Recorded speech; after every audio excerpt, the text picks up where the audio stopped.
The Toronto Maple Leafs somehow, someway stay alive and force a Game 7 Saturday night in Boston. This is unbelievable. I did not see this coming at all. If you have been watching my content here for the last little bit, you will definitely back me up on the fact that I didn't see this coming. And even got a comment, someone being like, hey, calm down. Domi's going to lead this team back to a 7th game. And I don't know if that was sarcastic or not. It's not true at all. But he has at least played well, as has this Toronto Maple Leafs team. And I said in one of the episodes, like, look, if they come back and force a Game 7, then I guess, like, bravo to them, but it just doesn't seem realistic the way they have played in the first 5 games of this season. So first of all, credit to the Leafs for coming out and playing actual urgency-filled playoff hockey. Don't know if urgency-filled is a saying, but we're going to keep rolling.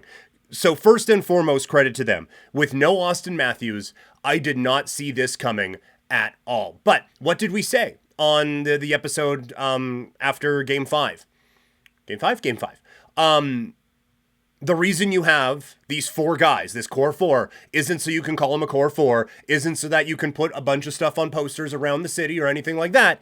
It is specifically so that you, when one of them goes down, you still have 3 dudes who can come in and step up. And I think specifically one of the dudes who comes in and steps up is William Nylander, as he comes up with a couple of big goals in this in this game. He gets the opener, just throwing the puck on net, and then the breakaway goal that absolutely seals this game. He was, I thought, really good. And Tavares was okay. Marner, really, I thought some of the kids stepped up. Robertson gets into such great spots and just can't capitalize. Nyes, I think, was really, really good for these guys. But it is incredible what they have been able to do, because they have completely controlled these these last 2 games. They've allowed 3 shots in the first period of the last 2 games. And while, yes, they have had some trouble breaking through at times, and that was a concern last night, where they are out shooting Boston to high holy hell. And it's like, well, still nothing. You know, like, Boston now all of a sudden only has to play 30 good minutes of hockey and they might win this series. But credit Toronto that they were able to break through, and they just controlled so much of this game. And then when control slipped away from them, it was Wall who came up with big save after big save after big save. He was excellent in Game 6. And again, wasn't tested a ton. The first even strength shot for the Bruins came midway through the second period. But then the third came, and the fourth came, and the fifth came. Boston, while Toronto controlled a lot of these games, Boston did have some moments where there was some pushback and did have some high danger chances in this, and Wall was there to shut the door every single time. And that is not goaltending they had early in the series with Samsonov. It is not goaltending they had earlier in this season with Wall. They have had struggles at that position all season long. And now, when it matters the most, they end up with a couple of the best goaltending games they have had in a very, very long time out in the biggest city in this country. And now they are 1 win away from an unbelievably improbable victory against the Boston Bruins. And while last year, I think for them, it slayed a big dragon, you got to at least get rid of some of the ammo that people have in making fun of this Leafs team. But now you are a win away from really exercising a demon when you have a chance to beat the Boston Bruins. On the Bruins side of this, so first off, I wanted to give all credit to the Leafs for what they have done.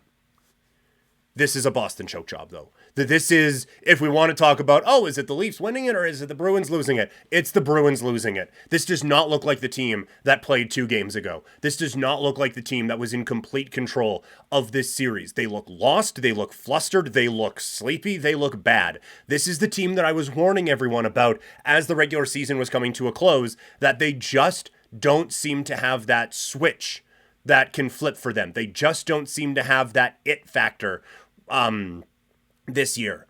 They really sleepwalked their way all the way through the back part of the regular season, and now it feels like they've kind of done the same in these last couple of games. It's like, no, Matthews, hell, will be fine. Like, someone will break through, it'll be okay. And Marchand's really the only one who's playing out there. Frederick is given it. Geeky has popped up at times as well, but they need Pasternak to get going, and Montgomery has said as much. They need this to start rolling. And that is something they haven't really been able to do. There is no life in this team right now. It is a very frustrating watch. I can only imagine it from a Bruins fan standpoint, where you have this. You could just put this thing away and have a nice bit of a break going into a series against the Florida Panthers. Instead, now you've had a couple more games of wear and tear on you, and you might now lose in hilarious fashion for the second season in a row. This would be an unmitigated disaster from a Boston Bruins standpoint. There is no question about it. And I said before that there were only a couple players who had stepped up. I do need to include Swayman in that because he was really good. While his team wasn't playing in front of him, he came up with a couple of big plays when his team needed it the absolute most. And it's just... he has to be frustrated. This whole team has to be frustrated. And now I have zero read on how Game 7 is going to go. If you want to tell me Boston wakes up and just puts the boots to Toronto and it's 5-1 after 2, yeah, I'd buy that.